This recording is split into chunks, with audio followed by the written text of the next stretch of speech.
Right. This meeting is being recorded. Now, Anila, can you start the opening prayers? Good morning, Rinpoche. Good morning, everyone. Short refuge. In the Buddha, the Dharma, and the Sangha most excellent, I take refuge until enlightenment is reached. By the merit of generosity and other good deeds, may I attain Buddhahood for the sake of all sentient beings. In the Buddha, the Dharma, and the Sangha most excellent, I take refuge until enlightenment is reached. By the merit of generosity and other good deeds, may I attain Buddhahood for the sake of all sentient beings. In the Buddha, the Dharma, and the Sangha most excellent, I take refuge until enlightenment is reached. By the merit of generosity and other good deeds, may I attain Buddhahood for the sake of all sentient beings. The four immeasurables, may all mother sentient beings, boundless as the sky, have happiness and causes of happiness. May they be liberated from suffering and the causes of suffering. May they never be separated from happiness, which is free from sorrow. May they rest in equanimity, free from attachment and aversion. May all mother sentient beings, boundless as the sky, have happiness and causes of happiness. May they be liberated from suffering and causes of suffering. May they never be separated from happiness, which is free from sorrow. May they rest in equanimity, free from attachment and aversion. May all mother sentient beings, boundless as the sky, have happiness and causes of happiness. May they be liberated from suffering and causes of suffering. May they never be separated from happiness, which is free from sorrow. May they rest in equanimity, free from attachment and aversion. Mandala offering. An infinite array of worlds, each with 4 continents and the wealth of infinite ocean of rounds. If I bring them all to mind and offer them without exception, please hold all beings they contain with compassion. My body enjoyments, whatever I own, my aggregates, elements, and sources, my aspirations now and the time to come, as well as everything I grasp as mine. By offering them all, may I be blessed with the end of self-grasping, completely liberated from the bounds of real and unreal, transcending the names, attributes of arising, cessation, abiding, coming and going, affirmation and denial. The supreme mandala is the natural state. By offering it, may I be blessed to attain the state of Buddhahood. Om Guru Devada Kini Ratna Mandala Pratitsa Soha. Supplication to Lord Jigten Sumgan. Unequal refuge, ornament of the world, your fame pervades the 3,000 worlds. You are the victor, Vajradhara, without a doubt. I bow at the feet of the Father, Jigten Sumgan. Continually I think of no one but you. Compassionate one, grant your blessings. Dispel the darkness that surrounds my heart. Bless me so that I may realize the unelaborate nature of mind. Request for teachings. Please turn the wheel of the Dharma of the 2 vehicles and their combinations according to the disposition and likewise the capacities of sentient beings. Thank you.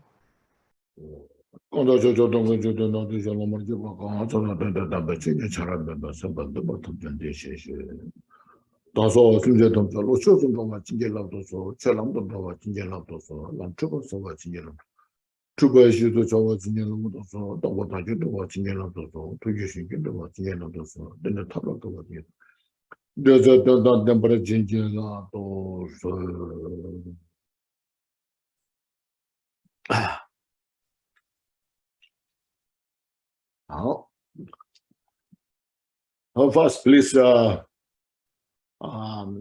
inhale fully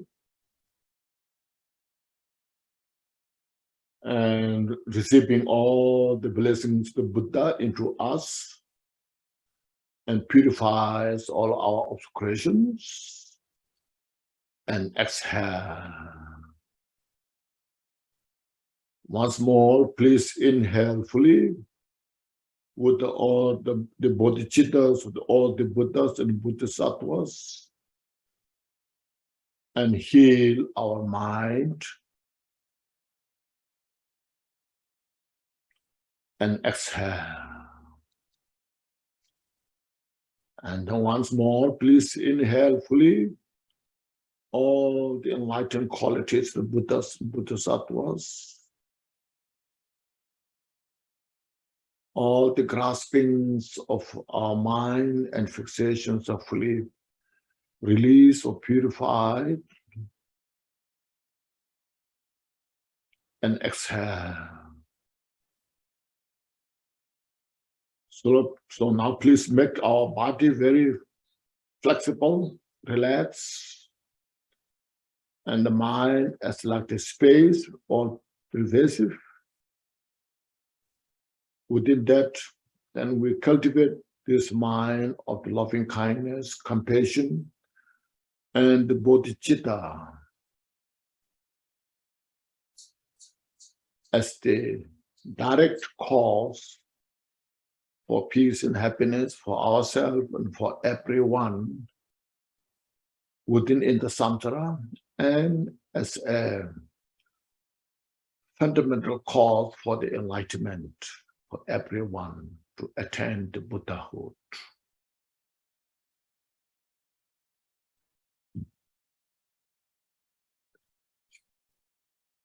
Now today we're touching the chapter 18, the aspects of the 5 paths from the jewel ornament of liberation. And now so far, we went through all those steps to reveal or to see the total nature of the ourself,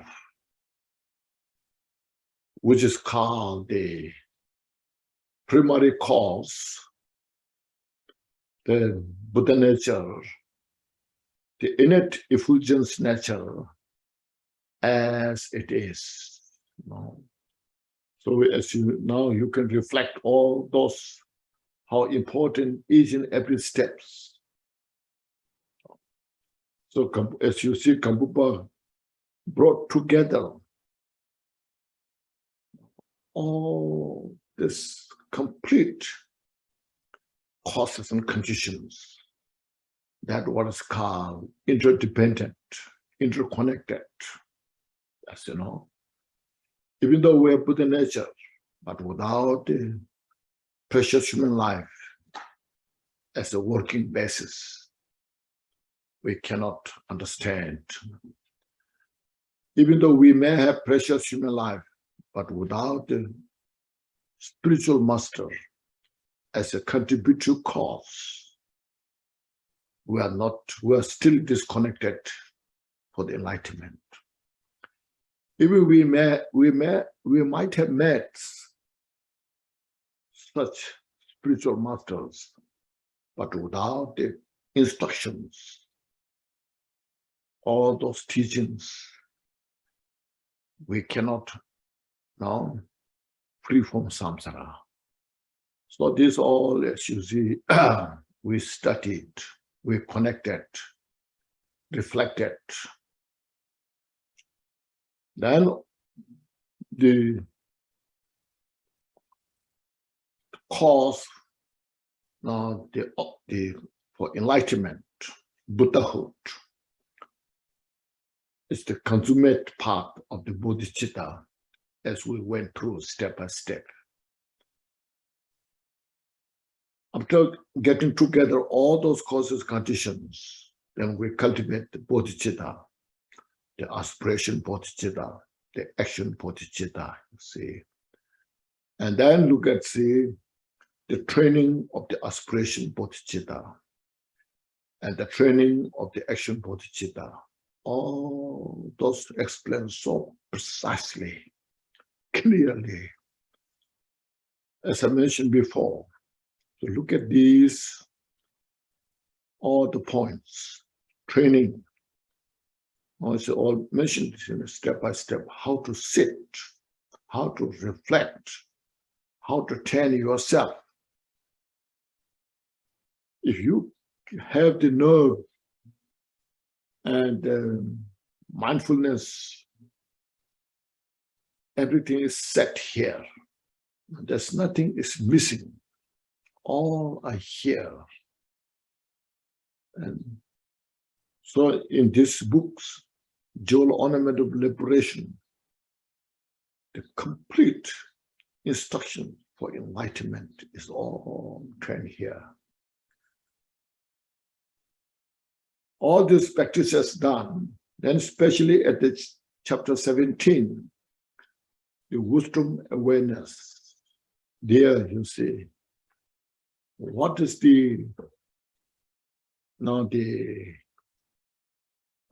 what is our goal for practicing Dharma? To free from samsara. And what is the cause of samsara?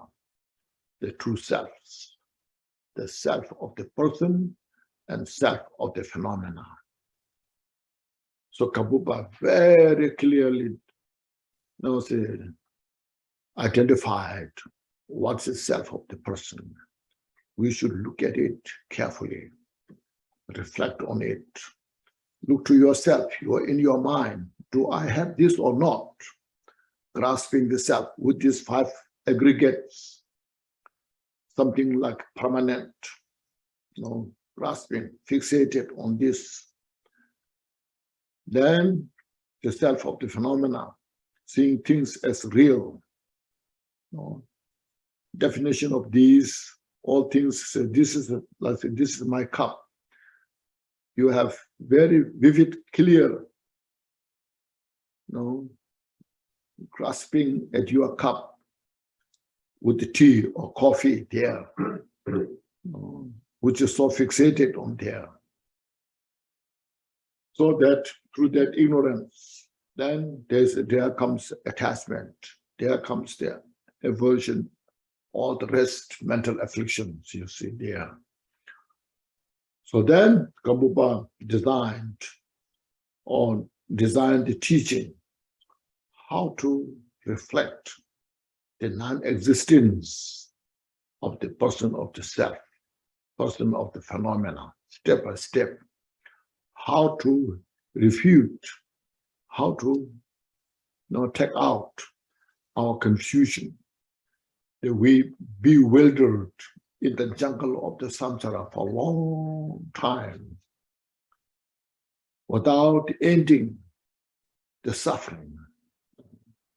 So Gampopa is touching the root cause of all the sufferings, you see, with such a carefully. So we always should appreciate this. There are many books, as I mentioned, written and translated. You see, there are so many books that are translated. You see, there are hundreds of thousands of books, you see, but you can find very few books like this, Jewel Ornament of Liberation, so carefully brought together, and a simple practitioner like us that we can reflect on and exercise.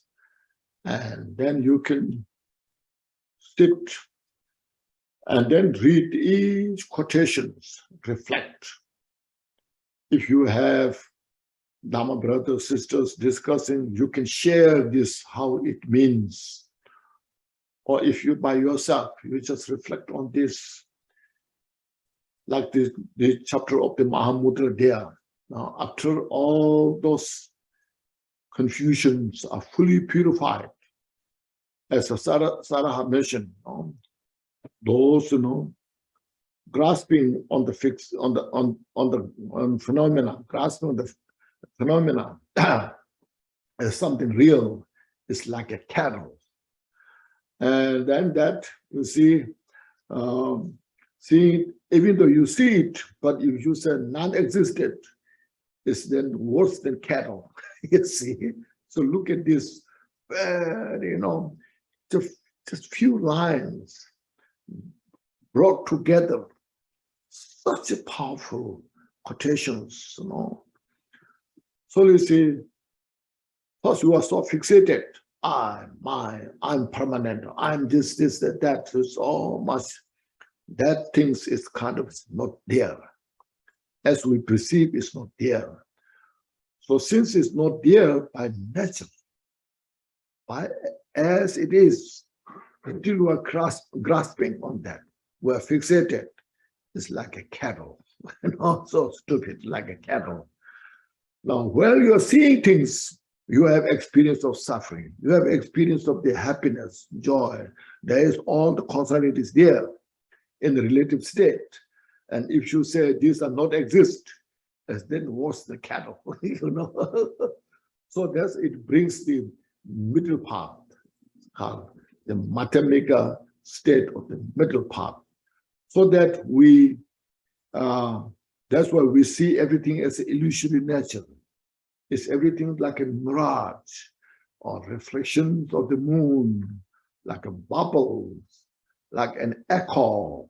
Oh, just this, basically it's mind training. Now, please understand this, mind training. Our mind is so kind of, entangled in this confusion without proper wisdom cannot manifest that our Buddha nature, the wisdom that.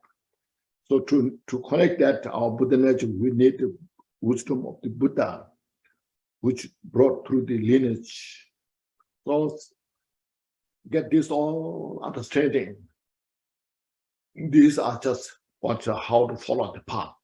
It's not just really, as mentioned, it's not just a religious training, you see, it's the training to how to free from suffering, how to free from the cause of suffering. Now, the cause is very important to understand about that. Now, when you are confused the cause, then there's no end of suffering. So look at it all over the world. Everybody in the world, just look,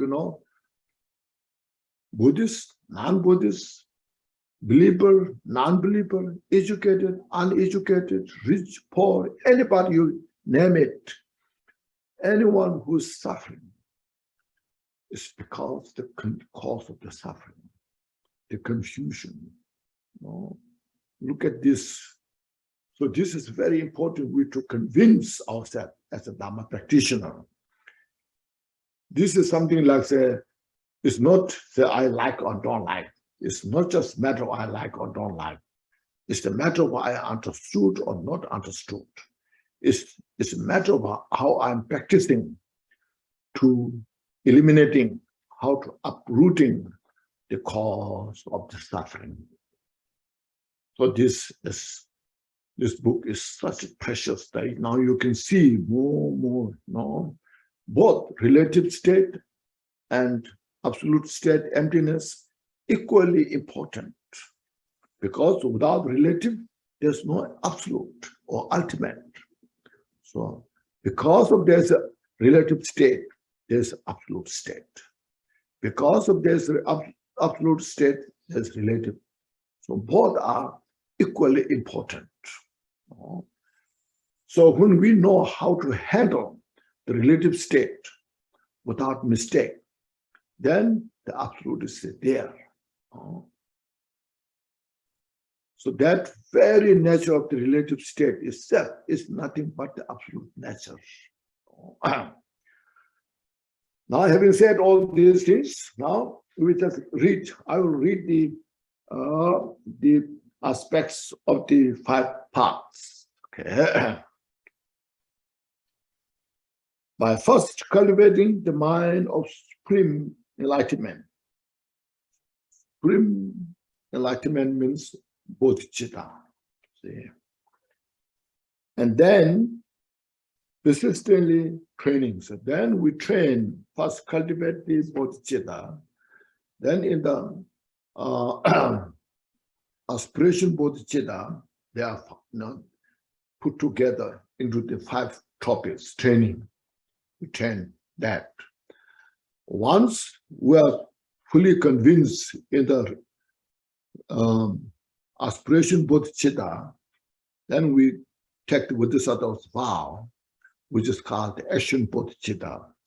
Within that, then we go through the 6 parameters step by step, train that, and then consistently training. See, one will go through all the paths, then from the beginning to the end, and the level of the Bodhisattvas, from first path, or from first path to the end.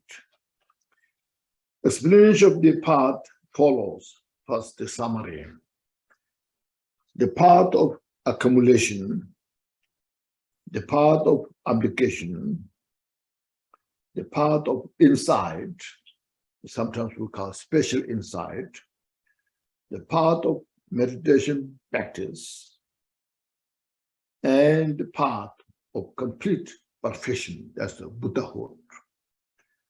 These 5 comprise the explanation of the paths. Now you see these 5 paths.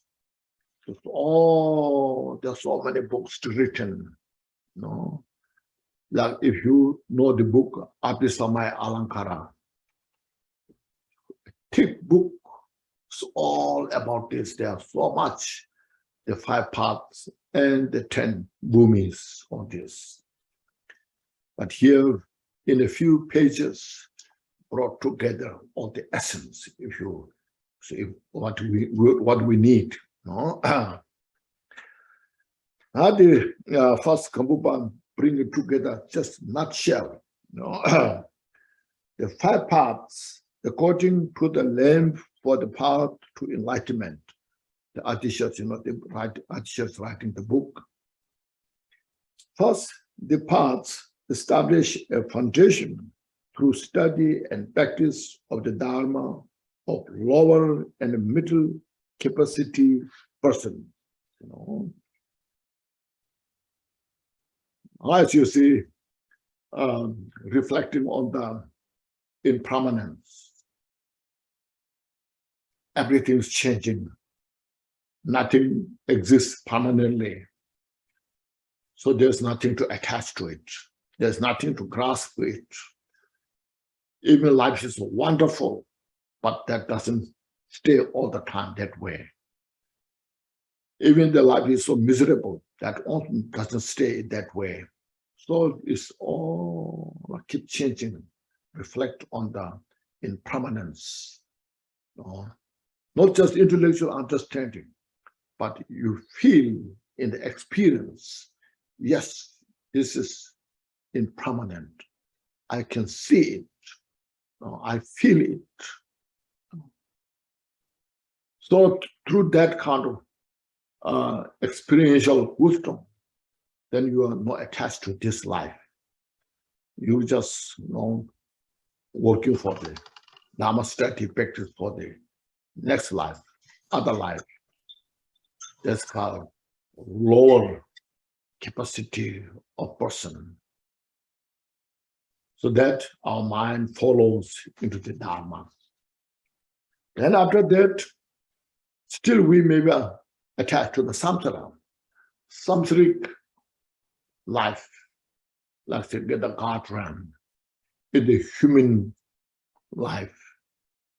There's so much things there, wonderful, lot of joy, lot of luxurious life. All this we may attach to that. Related to that, then you reflect on the suffering of change, the suffering of condition. No matter how luxurious life one has, still it is changing. Suffering of change. From the formless realm to the lowest hell realm, everyone is under the condition of suffering. And these sufferings come from the cause. So the causality of this in the world, how everything functions. So samsara, no matter how wonderful it is, it's not desirable to stay all the time in the samsara. I have to work to free from entire samsara. So there's kind of middle capacity of person. That's the lower, the lower and the middle capacity of person. And after that, it's not just only me suffering in the samsara, everyone. So all sentient beings you see as your parents, mother, father, sister, brother. Everyone desire for peace and happiness. Everyone desire to free from suffering. So on the basis of this reason, then cultivate love and kindness, compassion. We do have love and compassion. That's our capital. On the basis of that capital, then we expand this mind to every sentient beings. Then on the basis of that, then cultivate bodhicitta to attain enlightenment, Buddhahood, for the benefit of all sentient beings. That is then cultivate the mind of aspiration and action, bodhicitta. Then they gather the two accumulations, means now to build the strength of the bodhicitta, to make your bodhicitta stronger, more powerful. Then we have to accumulate merit, accumulate wisdom, virtue. So that you see the practice of the aspiration, the practice of the 6 parameters, going step by step to see that Ascal. This clearly explains the path of accumulation. So this right from the beginning, right from the beginning, then we start the path of accumulation. Then one gradually attains the heat and so forth. Then the heat so forth means this the path of application. Part of application, special insight, and so forth. Explain the path of application. Obtain the level of great joy. Obtain means achieve, attain, actualize. The level of the great joy means this first bhumi, free from samsara, first bhumi, and so forth. Then the second, the first is called great joy. The second is stainless, so forth. So forth. Explains the path of insight, meditation and perfection. The last one is perfection, Buddhahood. So from the great joy, first bhumi, to the 10th, the cloud, Dharma cloud, the path of bhumi. And perfection, then after that, you achieve the Buddhahood. So this here, just in a nutshell, just a few sentences, brought together. All this, all the 5 parts put together here. So we as a beginner can grasp to understand. We can understand this. If you read the big thick book, then difficult to understand it. We're confused, but here just put such a simple language and very precise.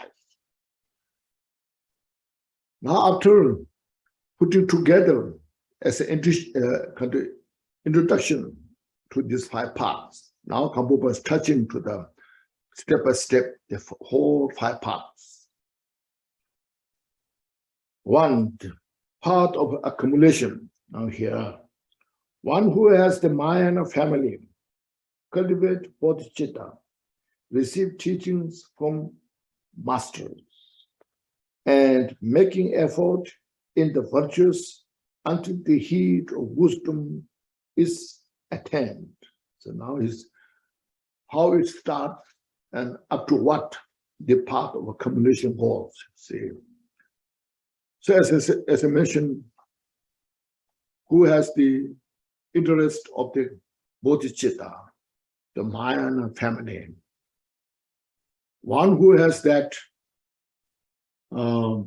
quality, then from a master, you take the Bodhisattva's vow, cultivate bodhicitta, first aspiration, and then action bodhicitta. And then you start practicing that step by step, and especially starting the accumulating virtue. All means avoiding all the non-virtues and enhancing, progressing all the virtuous practice. Right from the beginning, starting that is called part of accumulation. Then you go there in the part of accumulation, there's steps you take, which will come later. You know? And then you got such a powerful meditation. It's called absorption. You observe. It's called equipoise. Observe your mind in such a calm, abiding state. And then your understanding of the emptiness becomes very powerful. It's called heat. Here, heat means the heat of the emptiness becoming more powerful. So until you achieve that, it's called the path of accumulation. During this time, progress is classified in 4 stages. Realization, first. Here, this realization means you are fully convinced samsara is a state, it's nothing but the suffering. You have fully convinced about that. And to free from samsara and our suffering, to achieve total peace and happiness is the only solution or only way is to achieve enlightenment. So that you are fully convinced it's a realization. Then after that, aspiration. Because of that, you also aspire to free from samsara. You aspire to achieve enlightenment, Buddhahood. And then greater aspiration. It means then this aspiration is built stronger. Very persistently, you follow the path. Then after that, achievements. Then you fully achieve the confidence, the ability. Now there's no second thought. You feel there's nothing to negotiate. Otherwise, sometimes we negotiate. What about this? If I do this much, that much, Now here you see all this cause of suffering without negotiation, you have to purify, okay?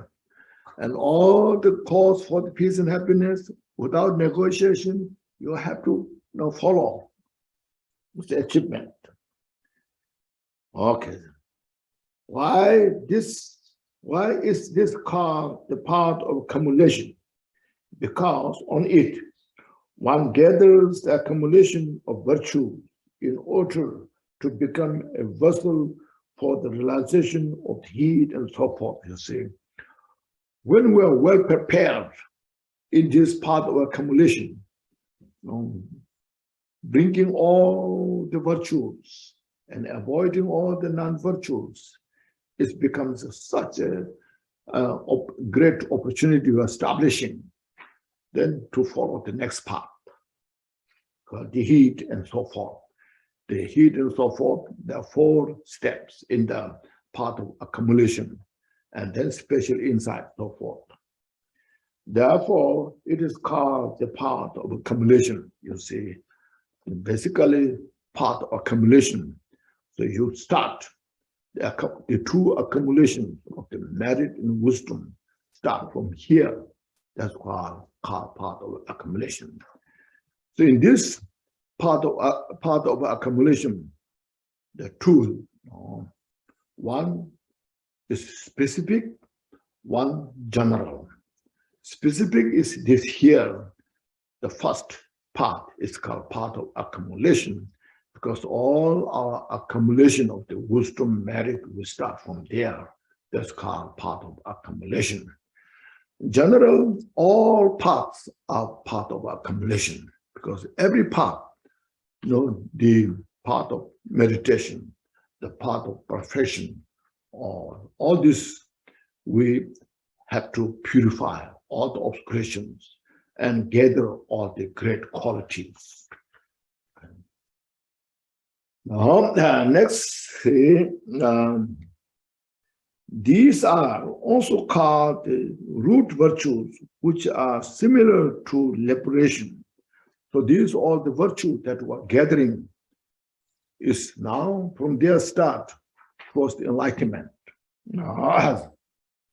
So similar to liberation, this leads to the liberation free from samsara.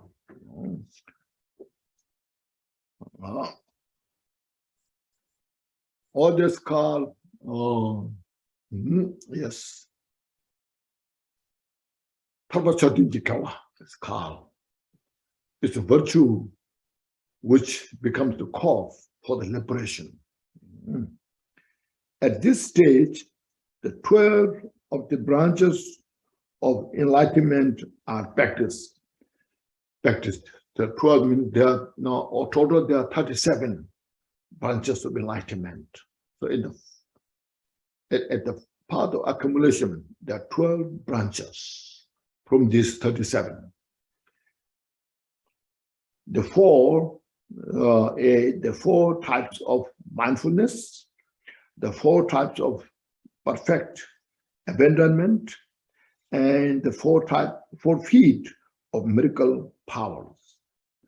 Now they are listed here. The 4 types of mindfulness are sustaining the mindfulness of the body,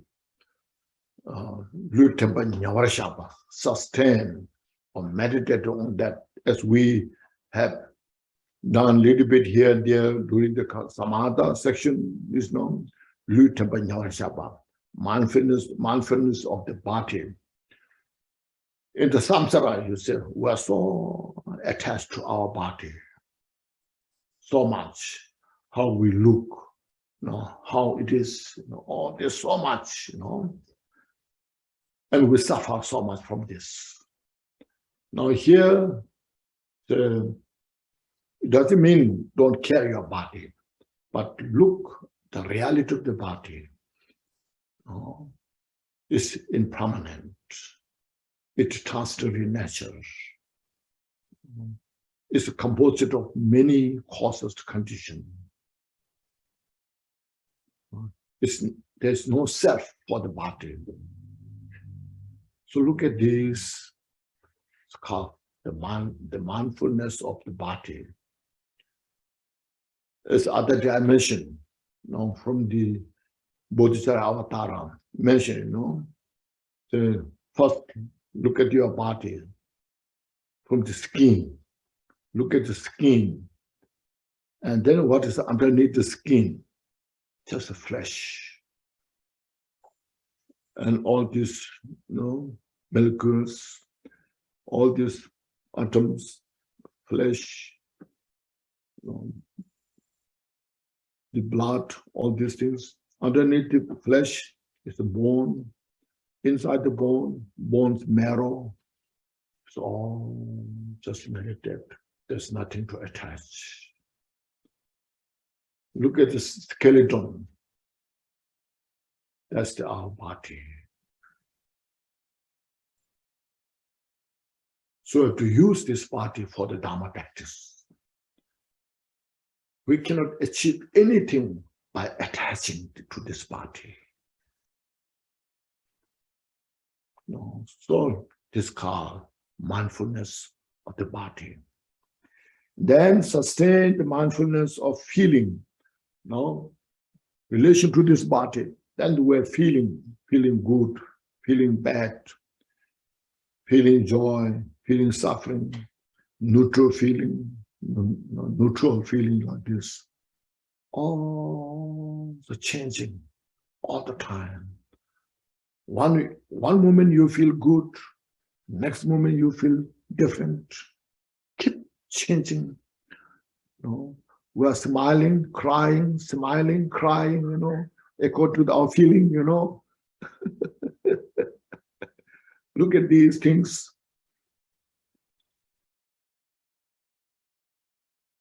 This all are just temporary. They are like a mirage. Look at this. Then next is sustaining the mindfulness of mind. Again, our mind is so temporary, changing all the time. Even though it's not there, but changing all the time. I like, I dislike this and that, and all you see. Reflect on this. You cannot deny there's no mind, but you cannot see it. It's very ambiguous. No, very ambiguous subject. So that's why the only Buddha could fully establish the reality nature of the mind. Until then, it takes a long time. And then sustaining the mindfulness of phenomena. Look at the outside phenomena. Also changing all the time. So now, in the summer, a beautiful flowers, green, now starting to fall. It's changing to now yellow color. All the flowers are dropping and fruits are coming. Like this, keep changing day and night. Every dust particle is changing every moment. So their nature is just illusory nature. Like the play of the magic, a play of the magician.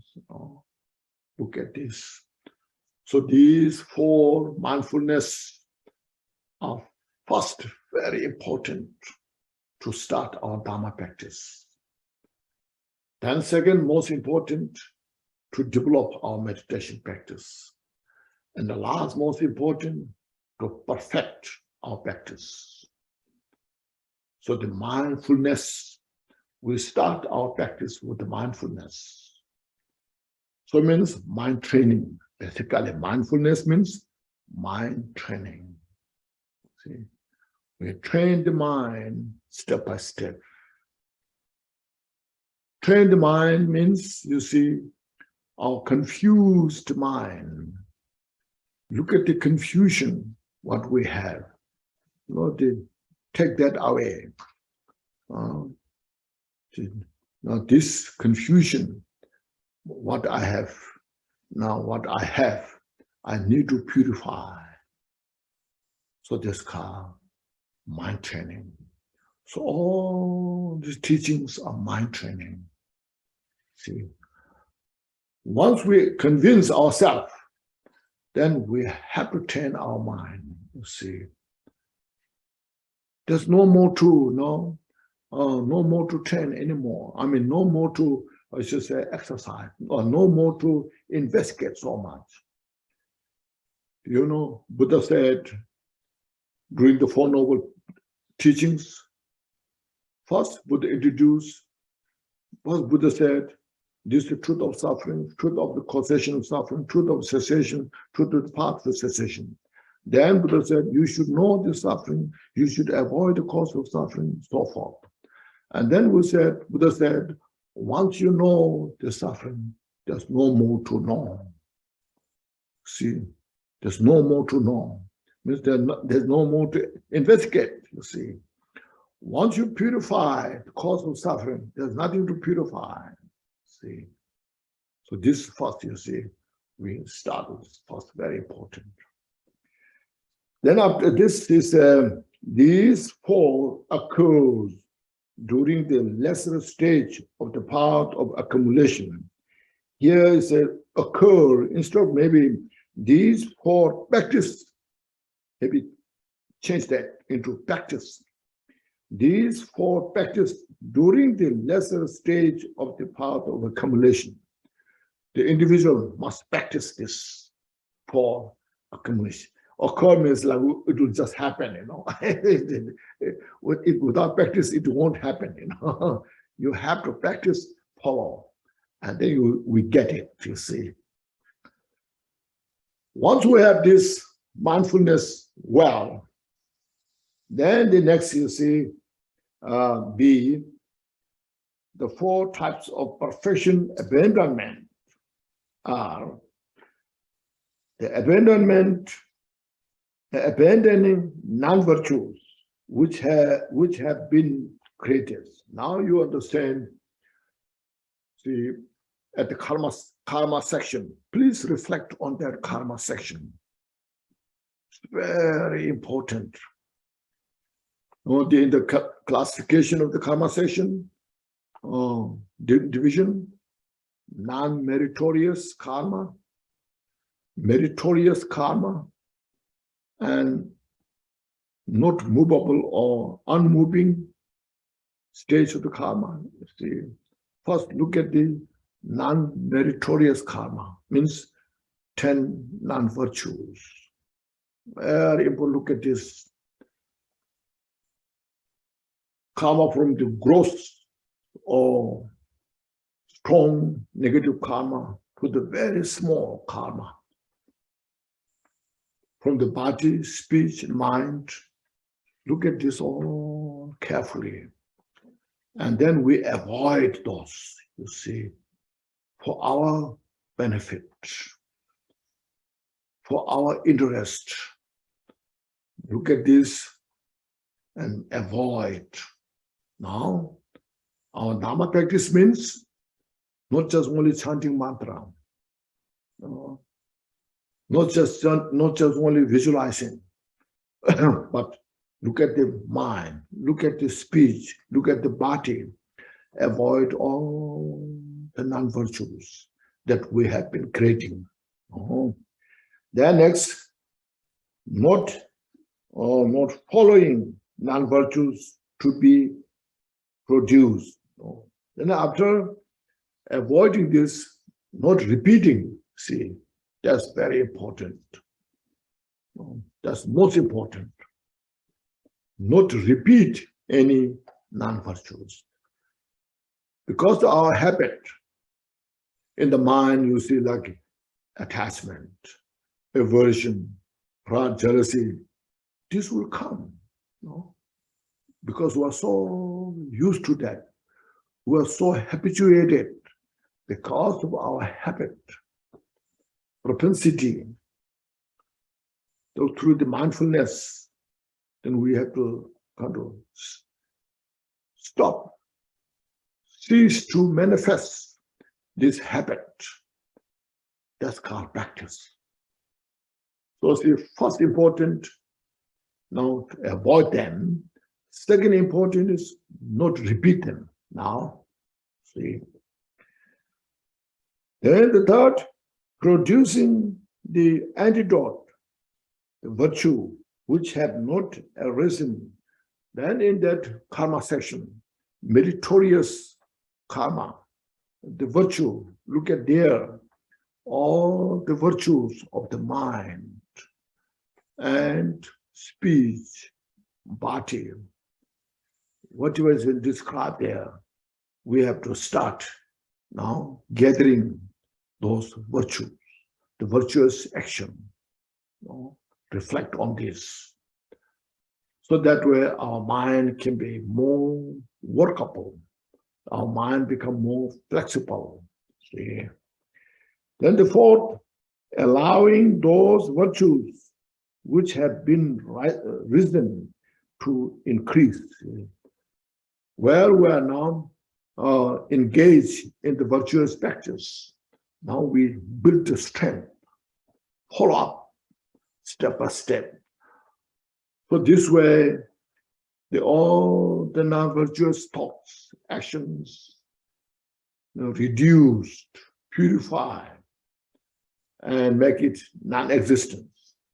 And all the virtuous thoughts, the practice which we have engaged, they have built strength step by step. So these all practices are done at the path of accumulation. So you see, these four practices is done during the practice. These four practice during the middle stage or part of accumulation. Now, next, 4 feet of miracle powers. This means feet of miracle power means meditation, shamatha, the karma abiding. So when the non-virtues are purified, the virtuous actions are established, then we can meditate. You remember, you see, the 3 trainings. The training of the morality. So training of the morality, in this case, you see, avoiding all the non-virtues and bringing together all the virtue. That's called morality.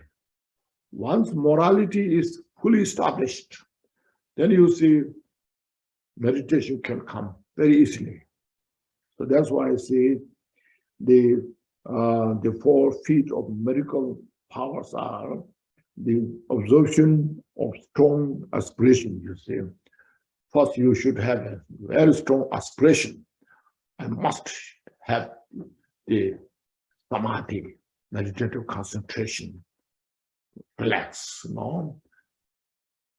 In the world, nothing makes sense. And when you have the meditation practice, and there is a great joy, happiness, peace. Then the absorption of perseverance.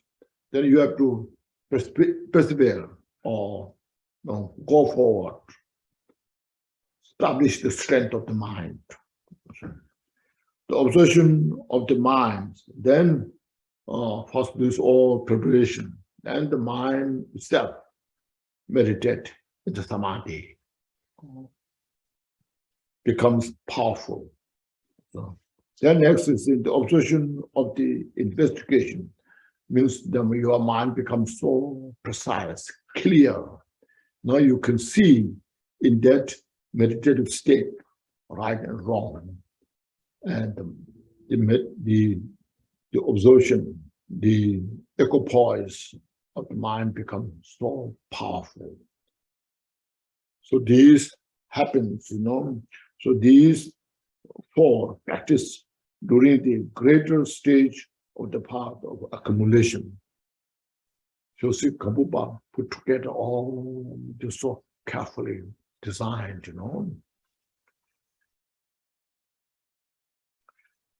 Now next, this is all as briefly describe the path of accumulation. Now next, the path of application. Sometimes they use the path of engagement, to engage.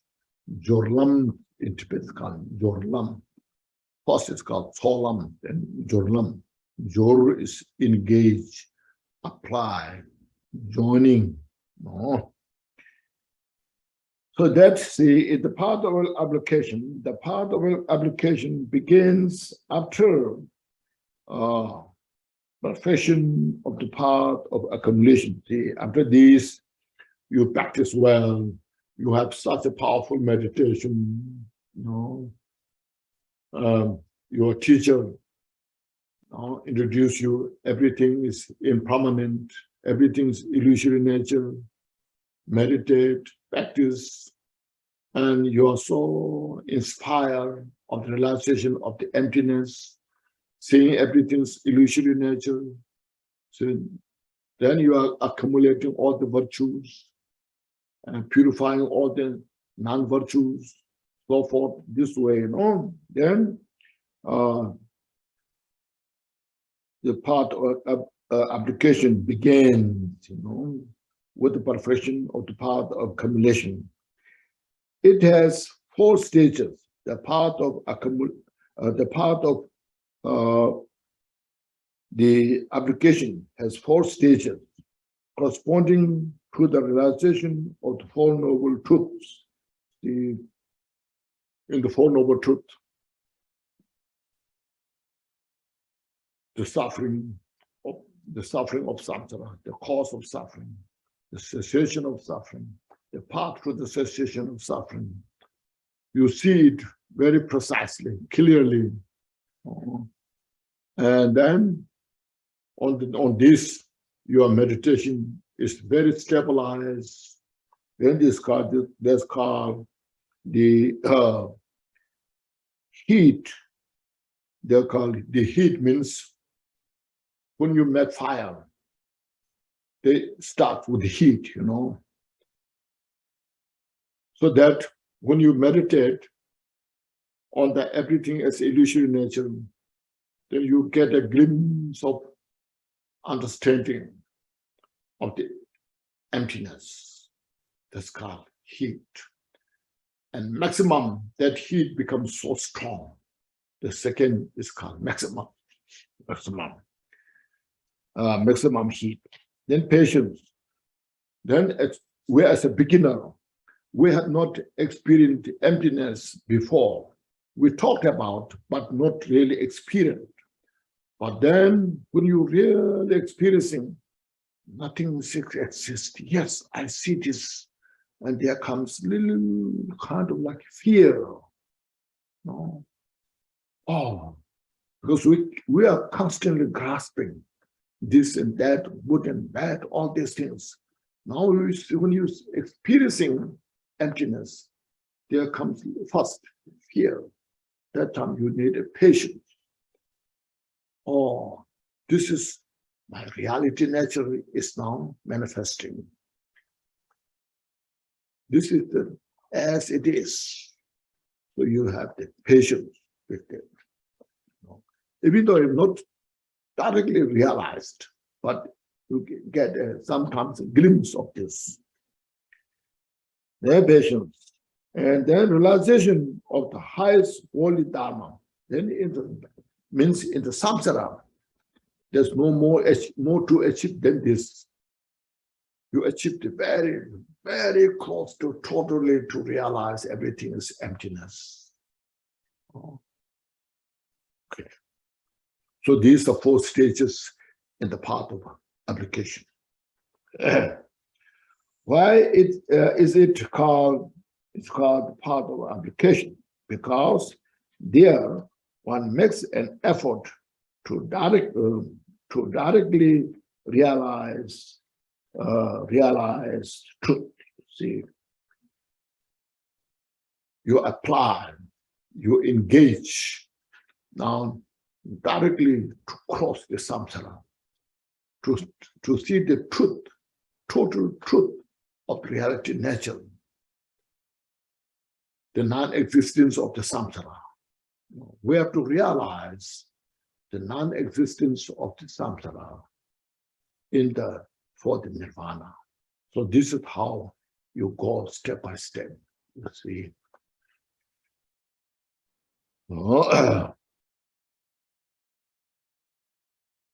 And down in that, there are these branches here. From the 37 branches, there are 10 of them here.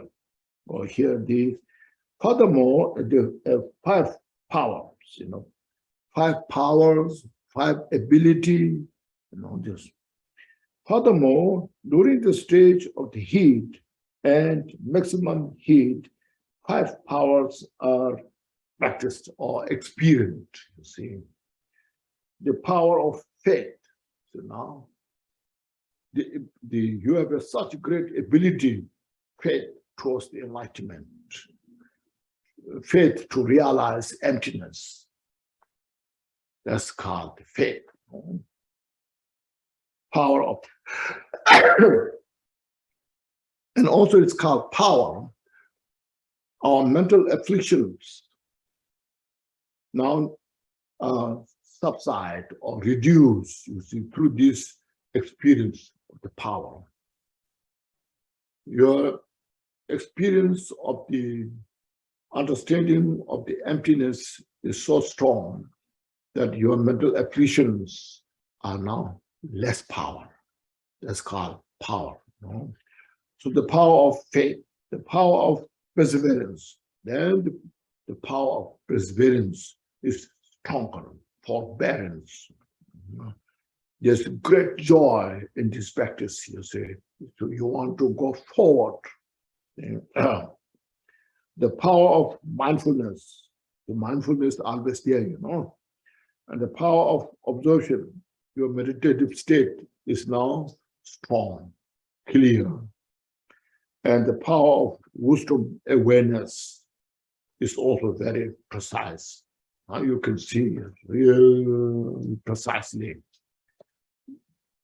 Now the five strength means this power becomes stronger, or the ability becomes stronger, more established.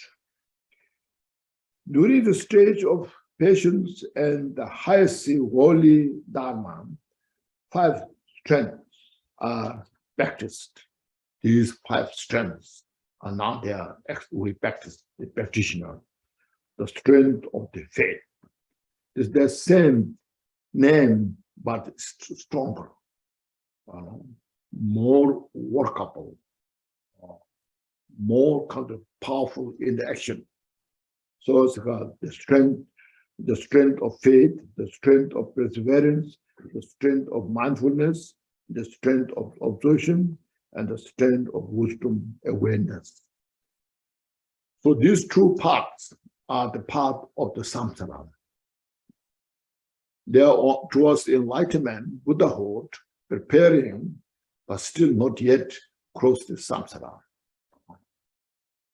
Now next, the third, the part of insight is crossing the border from samsara to nirvana.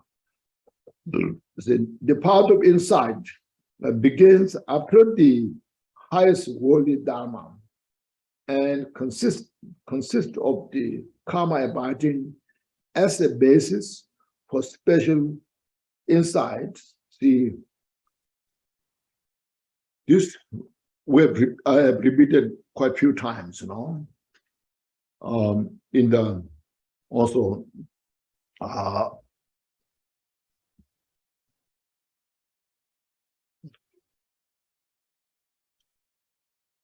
in the Bodhisattva Avatar mentioned, you know,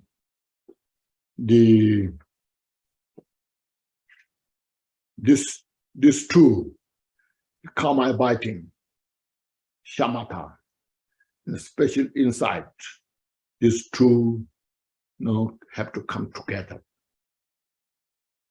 You have to synchronize. You know, very important. Without the karma abiding, the special insight has no foundation to work. And without the special insight, just shamatha itself cannot capture the all phenomenal nature as it is. So this need to be come together, work together, synchronize without separation. You see, special insight. Then focus on the Four Noble Truth. Then look at the Four Noble Truth. Four Noble Truth is the description of the samsara and nirvana, you see. The truth of suffering and the truth of the cause of suffering is a samsaric state. The suffering of samsara and cause of the suffering.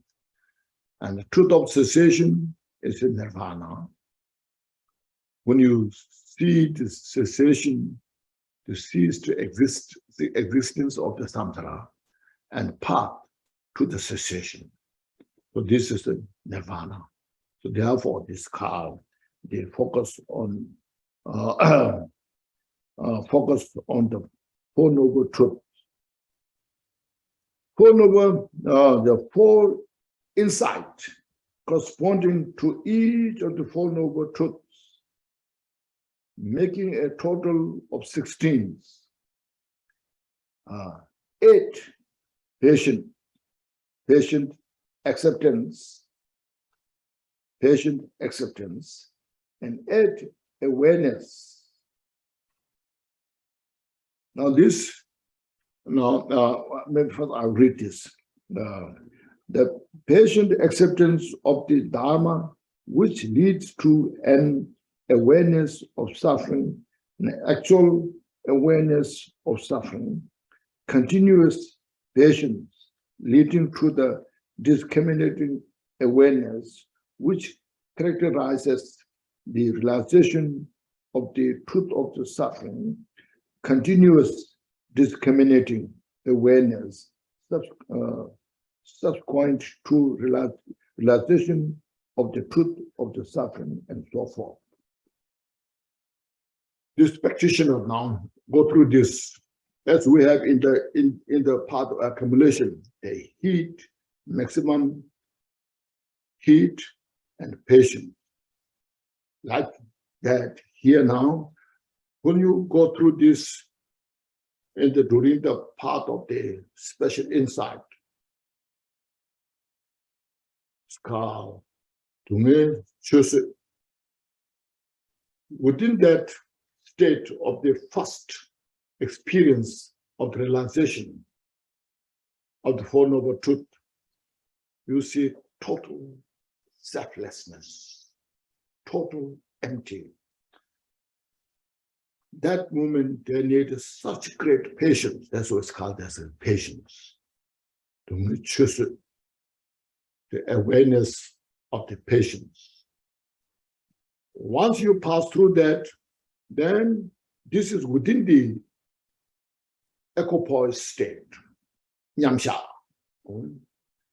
And then that once you have that patience, then you see the nature of that emptiness, the nutrition, and the suffering of the samsara is nothing but empty. Or self-grasping, is there's no self to grasp. Then after that, in the second instant, there's in the second instant, then in the post meditation, you see in that realization of the emptiness, you see there's nothing to grasp, self. So you need such a patience. And once you have the patience, then you get the awareness of the non-existence of the self or nature of the emptiness. So therefore, you see, there are four relation to this suffering of samsara. Four, you see, then this four to the cause of suffering. Four to the cause of suffering. Four to the cessation of suffering.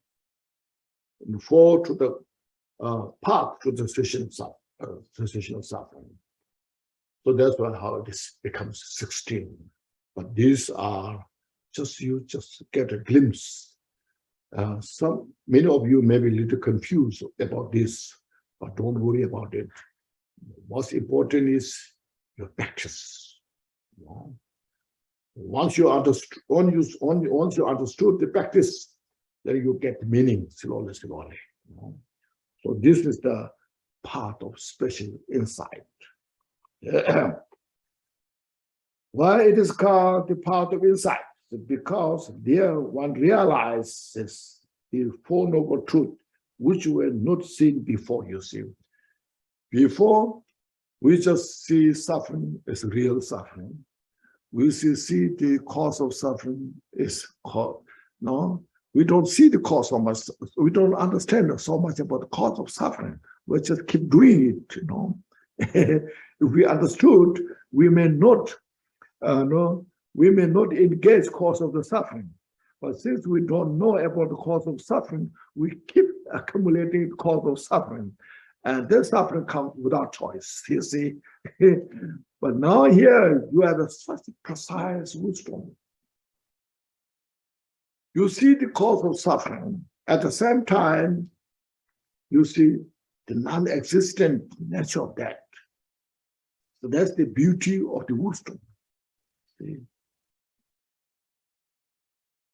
Then cessation. Once you cease to exist, the suffering and cause of suffering, that itself is called cessation, the truth of the cessation.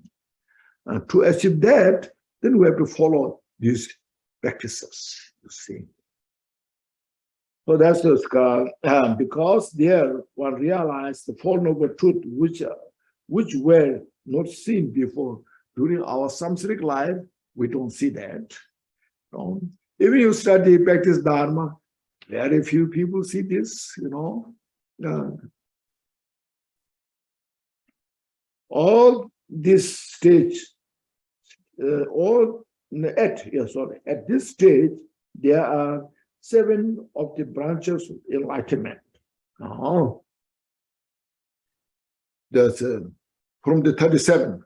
Now, in this first special insight stage, there's seven of the 7 branches of enlightenment.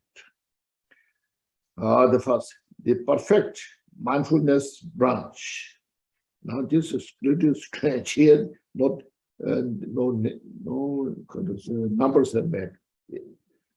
The perfect mindfulness branch. Now your mindfulness become more powerful. It's called perfect. More effortless. Because you are practicing this so much for a long time. Now your mindfulness is very precise, clear. It's called perfect. No? Mindfulness branch. The perfect discriminating branch. Discriminating awareness, what's right, what's wrong, that mind becomes so sharp. The perfect perseverance branch, then your perseverance becomes more powerful. You really get great joy, you know, for this practice. The perfect, you see here, brain, the joy here, the perfect joy branch, the perfect relaxation branch, and then you more relax in the meditation of the emptiness, selflessness. Perfect observation branch, then your meditative state is more kind of effortless. And perfect equanimity branch, you can see real equanimity, nature of the samsara and nirvana. All just equanimity of all the sentient beings, your friend and enemy. You can see how equal they are. Not just intellectually, not just through the investigation, but through the experience, you can see that. Then next, the path of meditation. The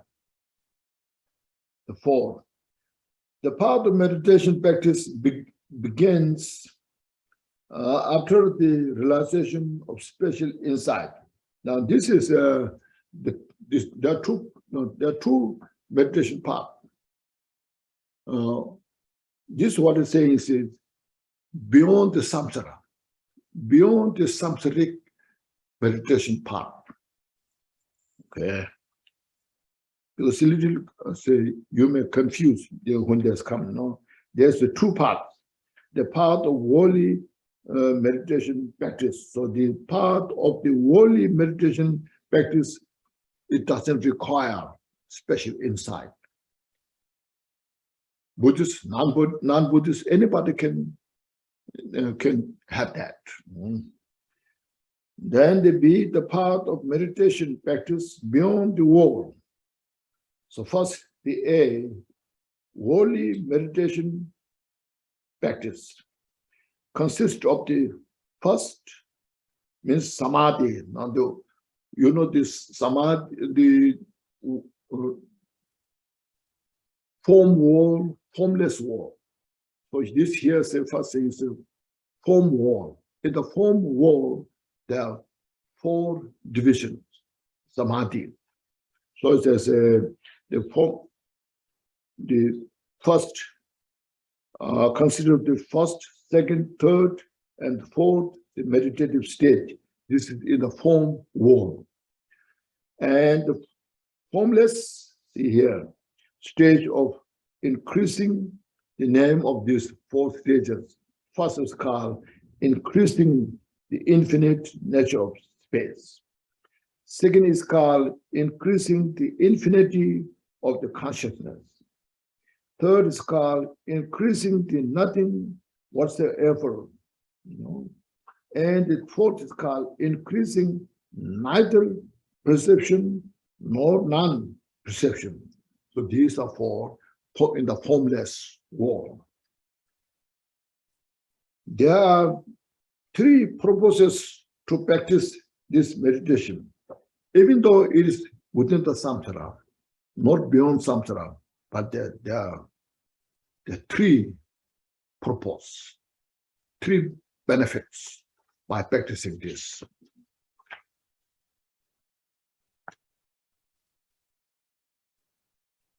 Suppressing expressing the afflicting emotions which are the subject of the abandonment in the path of meditation, you see. As you see. When you have, even though it's worldly, but when you have this form wall meditation, rupa dhatu, rupa dhatu, form wall, in that meditation you have such a powerful meditative state. When you have that powerful meditation, all mental afflictions are suppressed. They have no power to manifest because your meditation is so powerful. Once you fall down from that in the desire world, then they manifest. But while you are in that state, in the state of that form world, these mental afflictions have no chance or ability to manifest. So that's first one in the path of meditation. Second, establishing the special qualities of the 4 immeasurable and so forth. See. Then second, what it says in that meditation, the 4 immeasurables, the immeasurable loving kindness. Because your mind is so calm abide, so peaceful, your loving kindness pervades to all the sentient beings. And compassion and the joy of all others, peace and happiness, and equanimity to everybody. So these 4 qualities, immeasurable thoughts, can easily achieve in this state of meditation, in the form world, creating the foundation for the path beyond the world, you see. Then third, this is then it becomes a very good foundation, shamatha, for the insight, special insight, sakkong. Because it's a shine, karma abiding, you have it. On the basis of that good shine, karma abiding, then it becomes such a direct foundation to manifest special insight, which allows one to free from samsara. So these are the three benefits. Have you got the three benefits of this meditative and the four meditating on this form wall and formless wall? Okay. Now, actually, after the special insight, after the Hartung insight, then you now brought to the meditation, beyond the walls. Meditation practice beyond the wall, beyond the samsara, consists of the fathering of karma biting and special insight. So that now you built stronger. Focused on the two types of the wisdom. Two types of wisdom. Wisdom knowing as it is, wisdom knowing everything. During the part of insight, there were two, as I explained before. Patient acceptance and true awareness corresponding to each of the Four Noble Truths, making a total of 16. The 8 patient acceptance were completed in the path of special insight.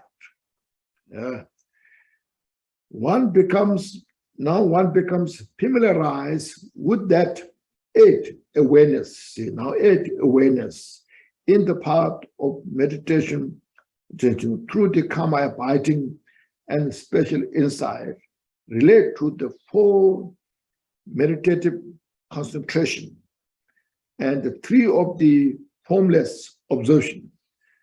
Now, 3 of the formless observation, which explains here, first 3, not the last one. Furthermore, the part of the awareness of phenomena is to familiarize oneself with all the realization of the Dharma as such. That what you have realized during the path of special insight, everything is nature of the emptiness, selflessness. That one, which you have realized, now you have to familiarize, get used to it. You saw it, the nature of everything, but still the habit from many lifetimes remains. So need to purify all the remaining of the habit of the samsara. Part of the continuity, the awareness, is to familiarize oneself with all the realization of the primordial wisdom. The state of the the state of the neither perception nor non-perception is the fourth state of the formless world. Is merely wholly meditation, because the movement of the sensation is so unclear. Here's unclear means, this word means it's the mind is totally sink in the karma biting. There's no clarity of that. So it's something like non-existence. So that's why it's neither exists nor non-existent. It's there because consciousness is there, but it's not so obvious, clear. So the fourth, the state of formless, is not the basis for, is not the basis or foundation to free from samsara. It's only samsaric state. So mind has to be very clear, precise, So when one is totally absorbed in the meditation and blocked all things, and you don't hear the sound, you cannot smell, it's totally mind sink inside that absorption. And then that is not the excellent to establish the special insight. We don't have to worry about that. Okay. Well, a long way to get there. But this is just information. But we need real good foundation for the shamatha, no? To give rise to special insight. So these are, you see, these are, they can explain through the enlightened mind. No, intellectual person cannot experience this, cannot explain this. No? Through study, they may debate, but to really to establish, it's not easy, See. Why is this called the path of meditation? Because there in that state, one becomes familiar with the realization that one achieved in the path of insight. You see, meditation, there's nothing new, but what you have realized during the path of special insight, that realization, you have to familiarize, get used to it. Like say, once you cultivate bodhicitta, you have cultivated bodhicitta. You now that what you have cultivated bodhicitta, what you have the bodhicitta, get used to it, make stronger through the study, through the practice. You see, reinforce. See. So you see, here I just here now suggest everyone, everyone should make every effort. The practice of loving kindness, compassion, bodhicitta, all the way to Buddhahood. Sometimes if maybe you need a force, you just force it. Because sometimes our habit is difficult to break through. Our habits are very stubborn. They are very, very stubborn. The bad habits sometimes say, no, wait a minute, I can't go too far, they will say, But if you don't go too far from now, when you will go far, just you argue with this, our negative habit, and purify them. And you just forcefully just make it happen.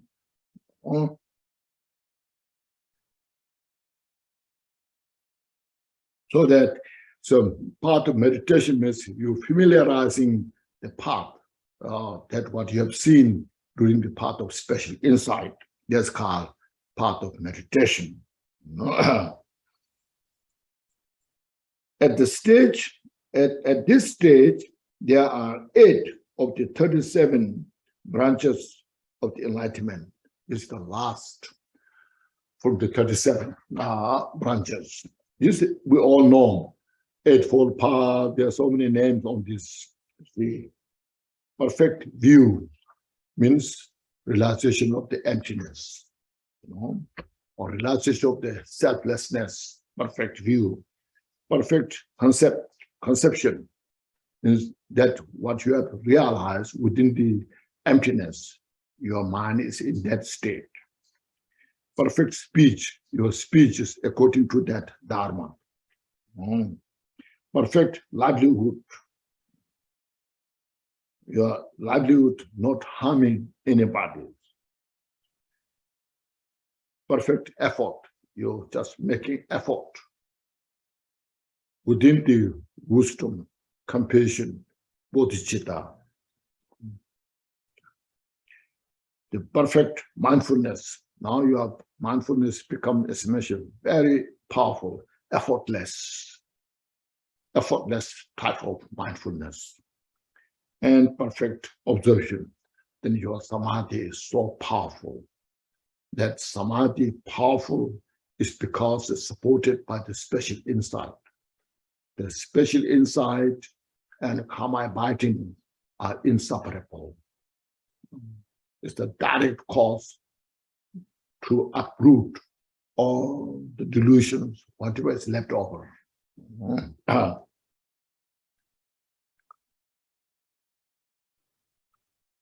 Then next, the five, the path of perfection.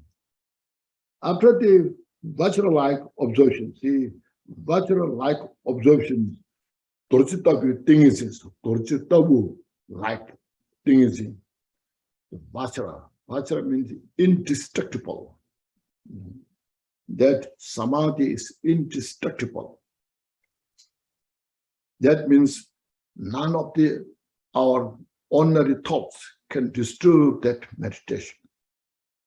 It's so powerful. The individual who has that, even that person is just sitting in the middle of street, no any of these things can, any of the activities can disturb that person's meditation.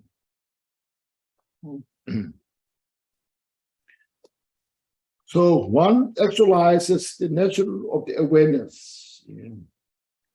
The awareness of exhaustion. The exhaustion means exhaustion of all the cause of suffering.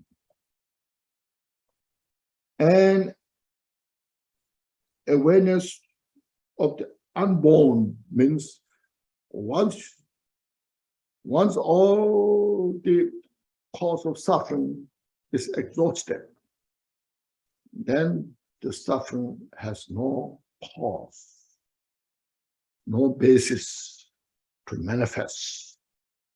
It's unborn. The Vajra-like observation is the state of the age of the path of meditation. Now, at the end of the path of the meditation, and is included in the preparation and unobstructed stage. First, you prepare. So at the end of the path of meditation, there you prepare for the next, the fifth Buddhahood. Well prepared, your meditation. Yeah. Part of meditation. And it's okay. There's then in that, because of it is well prepared, there's nothing can create obstacle. It's called unobstructed stage. This observation is called Vajra-like because it is unobstructed heart. So it is unobstructed, cannot be obstructed. And it's heart like a Vajra. So it's a heart, it's a stable of one taste and all pervasive. So these 3 or 4 Vajra-like and heart, stable of one taste and all pervasive, these qualities of that meditative state. Unobstructed means that cannot be affected by the action of the world. So in the world, no matter what kind of norm, the 8 worldly concerns, mental afflictions, nothing can affect to that meditator. Heart means it cannot be destroyed by obscuration. So, stable means it cannot be shaken by the discursive thought. You might sometimes discursive thought manifest, but cannot disturb that mind. One taste means everything is of one trace, all a trace of emptiness. Every manifestation, both samsara and nirvana, within the state of the emptiness. All pervasive means that it observes the suchness of all knowledge. So that emptiness is pervasive. There's nothing exists beyond that nature of the emptiness. Samsara's nature is emptiness. Nirvana nature is emptiness. But everything manifests from that emptiness. So this is all about the mind. Now we have to understand. Other days I was talking about the mind, at the chapter 17, during the school of the mind-only school. All samsara, nirvana, is product of the mind. See? As I mentioned in the samsara, there's so much things there. Now, especially in this 21st century, so many things are just producing. It's because of the mind. So when you have an enlightened mind, or bodhicitta mind, love and compassion mind, then a lot of very good products are created to help other sentient beings. When the mind is confused, delusion, afflictions, then a lot of negative things are produced, like how to destroy others. Now you look at this, all the weapons in the war to fight, to destroy others. So many bad weapons are produced to destroy others. Just all mind, you see. You can see that. Everything's interdependent and bring together so many things to put together and make stronger, make more effective, good or bad. And then medicines, a wonderful lot of medicines. When there's come some special pandemic, disease, and then the different doctors, they've come together, producing such a wonderful medicines to heal, So you see all are products of the mind. That's very obvious. Then see when you walk for the enlightenment, all these you see steps the Buddha taught is all product of the mind. The enlightenment, Buddhahood itself, is the perfection of the mind. When the mind is perfected totally, then this called Buddhahood, the mind of the enlightenment. So this means that it observes the suchness of all knowledge, the awareness of the exhaustion of causes that rises after this observation is the primordial wisdom awareness that observes the Four Noble Truths by power of the exhaustion of all causes. Anyhow, what he's saying here is, through these meditation practices, then through these absorption, the meditative concentration and wisdom awareness, special insight, uproots all this cause of suffering and manifests total nature of the mind.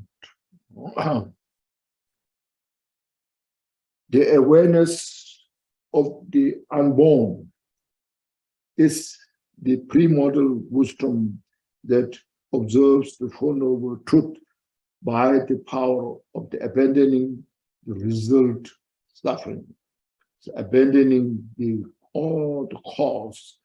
And when the cause of this sufferings are fully purified, the result of suffering is not there, or abandoning the result suffering.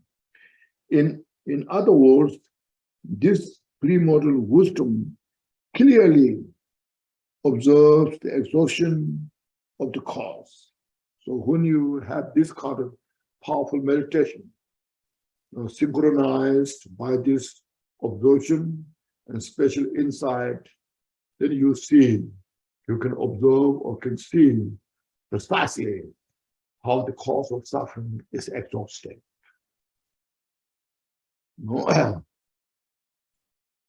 Observes exhaustion of the cause and non-production of the result. And so then you can see there's no any suffering can manifest because there's no cause of suffering. So when there's no cause of suffering, there's no suffering itself. Yeah. The result and is called the awareness of the exhaustion and non-production. So this is why important why we have to practice Dharma, study, practice Dharma. Yeah. So don't feel it's impossible for me. Don't say I cannot do it. If we cannot do it, who will do it? No. If the human beings who has precious human life cannot do it, then who will do it? You know.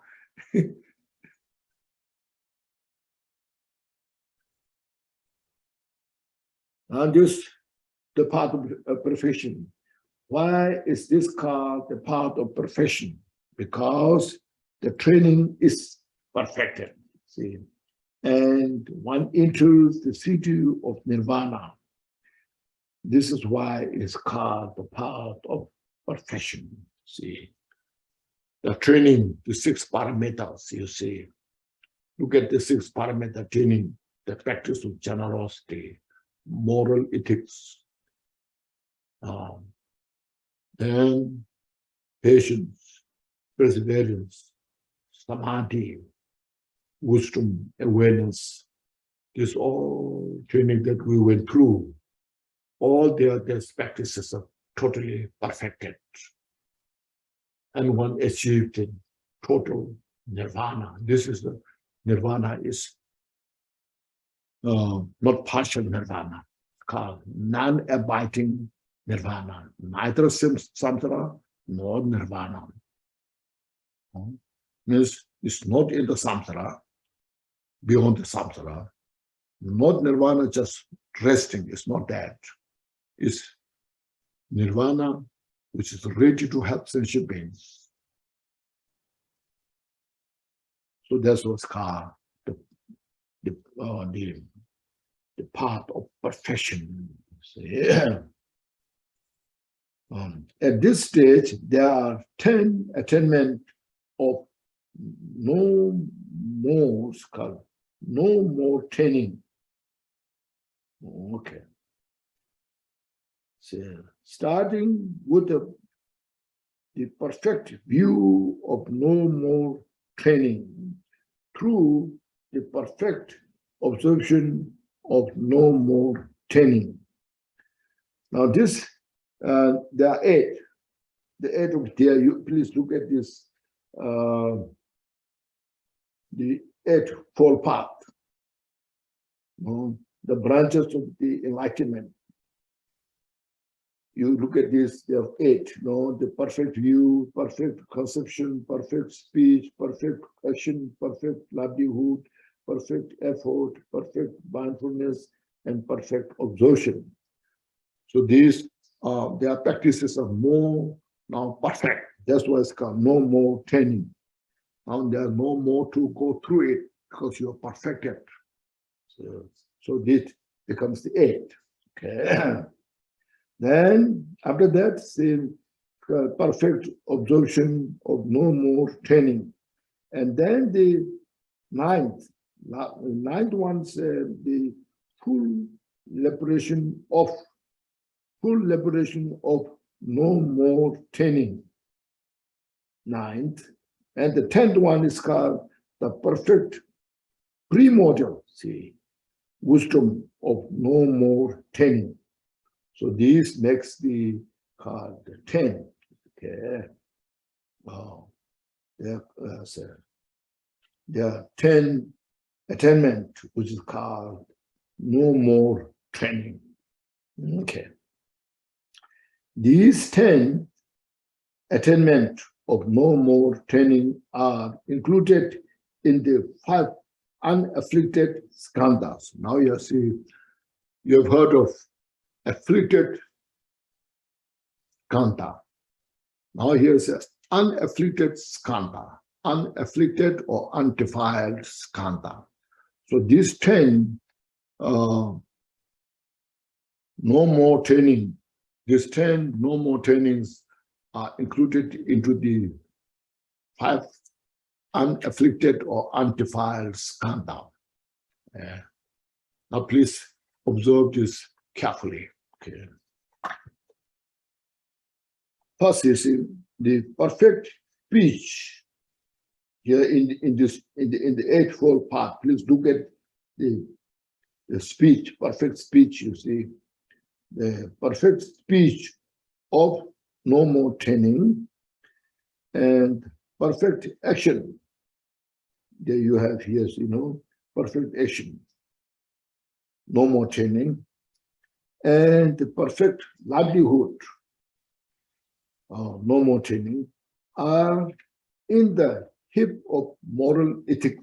See, in the heap of or in the category of the moral ethics.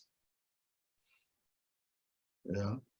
In the heap of pungbu, in the skandha of the moral ethics.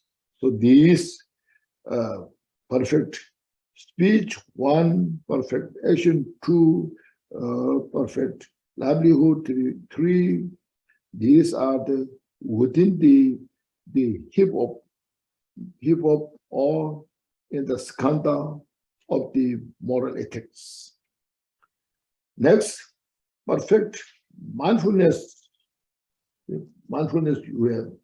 Mindfulness of no more training and perfect absorption, the last one in the 8th path, are in the heap of absorption, in the heap or in the category or in the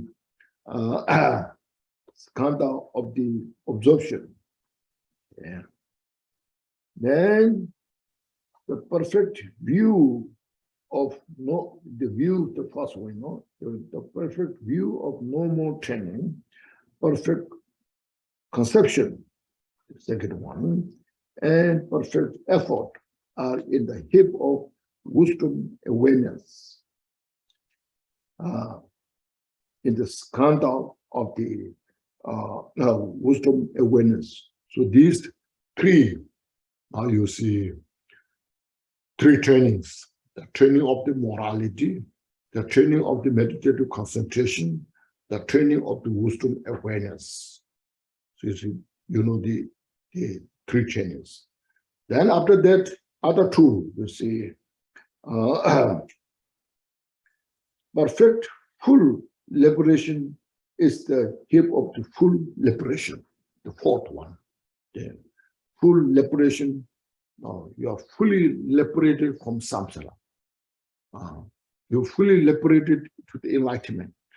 Okay. Then the 5th one, perfect awareness is in the heap of seeing the primordial wisdom of full liberation. It's not just full liberation, but primordial wisdom. Number 2, pungbu. Number 2, pungbu. Then seeing that fully liberation through your awareness, total freedom, totally you understood that you are fully liberated, Buddhahood. So Buddhahood is this 5 undefiled, 5 undefiled skandha or aggregates. See, sometimes Charvaka's Arhat, Patik Buddha's Arhat, they also we use these five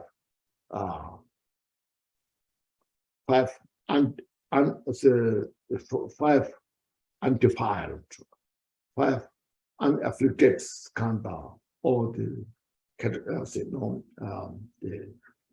aggregates. So now please understand these five aggregates of this unafflicted. I'm sure you have heard of this here and there. So what are those five unafflicted skandhas, or what are those undefiled aggregates? So now here is explained so perfectly, precisely. So this is now the five parts. You got just very now precise, clear. There's so many now writings about this, as I mentioned, there's some great scholars, they write whole big book of this. But here, Gampopa brought into few pages to get just a glimpse of what are those five parts and get the understand. Now, what we need to do is we just follow the path, practice, purify all our mental afflictions. This. So today we stop here. Tomorrow we can go through the 10 bhumis. Okay. Do you have any suggestions? Any ideas? We have a few minutes.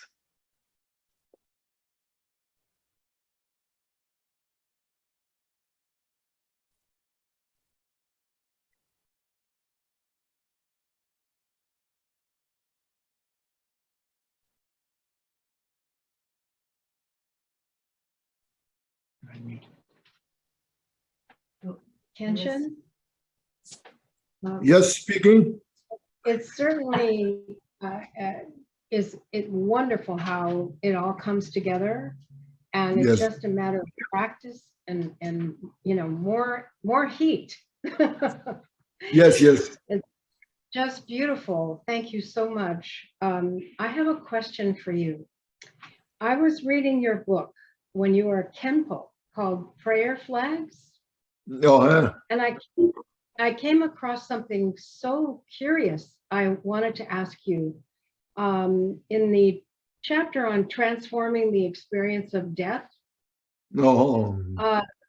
it says the experience of the habit of the dharmata is actualized in the non-dualistic state of the bardo.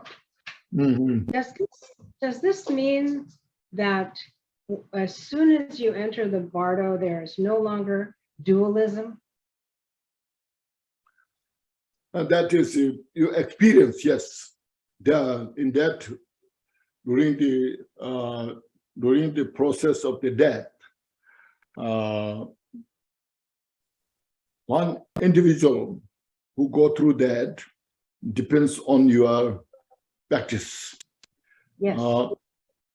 Ordinary people and practitioners, and also practitioners depends on the individuals, how they have experienced, realized. Mm-hmm. And then the other one is the reality nature of as it is. See. Yes. So, as described here, those individuals who have very good shamatha, meditative state, karma abiding states, so powerful, as mentioned here, unshakable, and then special insight.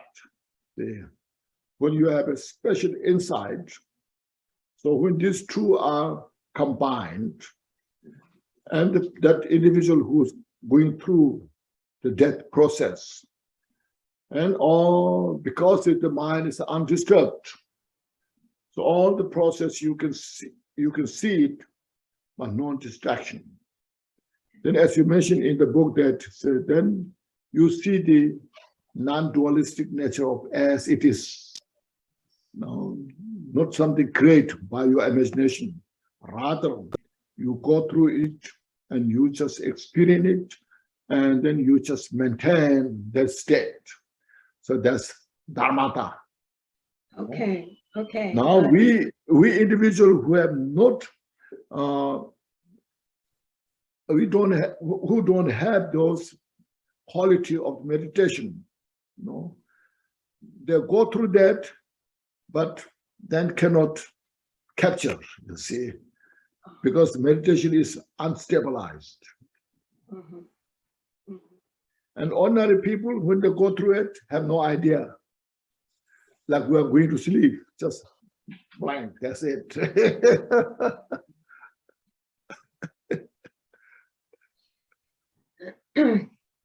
So what you said, and I'm just quoting your words, this is like the full moon setting and the dawn appearing without any gap of darkness in between. That's right. I love that. Now we have these moments when we're meditating, not for very long. It's not like, solid, grounded, hard like we want. But that's the experience of non-duality. It comes for a short moment or two, however lucky we are that day. And that is it just struck me so much. What a fearlessness you can feel about death when you realize that you can be prepared. Yes, exactly. Yes.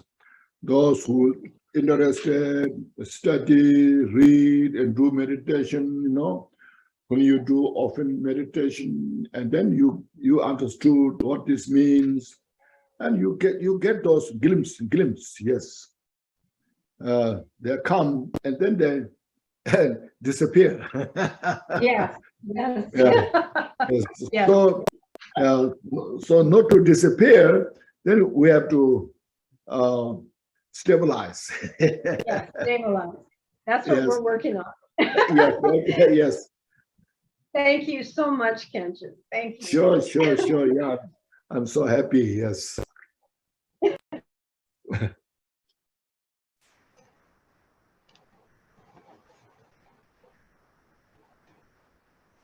Rinpoche, I have Kunten Zangpo's prayer if you would like us to do that today. What prayer?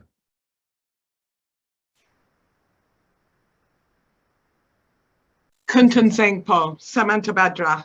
You had mentioned it a few sessions ago that we should do that. Yeah, it's good to do.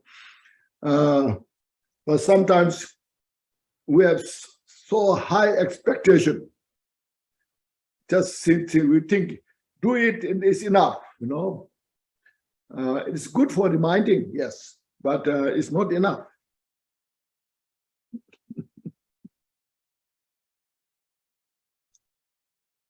Yes, please do. Oh, now, today we have roughly touched on the 5 parts. On this, now you can see all the steps, what individuals go through during these 5 parts. And when you get a good idea, understanding of these 5 parts, then tomorrow, the 10 bhumis are basically same nature, because in the book, the 10 bhumis are more details. So the 5 parts is very precise and clear. When you go through that clearly, then you can see what the expectations are and what we need to do to study, practice Dharma. So we always appreciate, rejoice.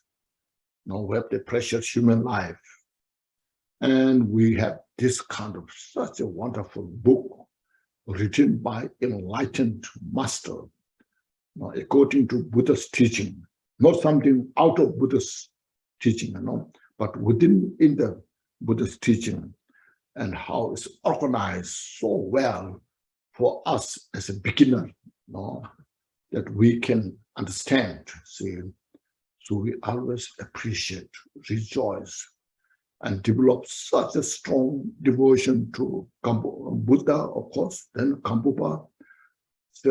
What a great teacher came on this planet who taught us these wonderful teachings.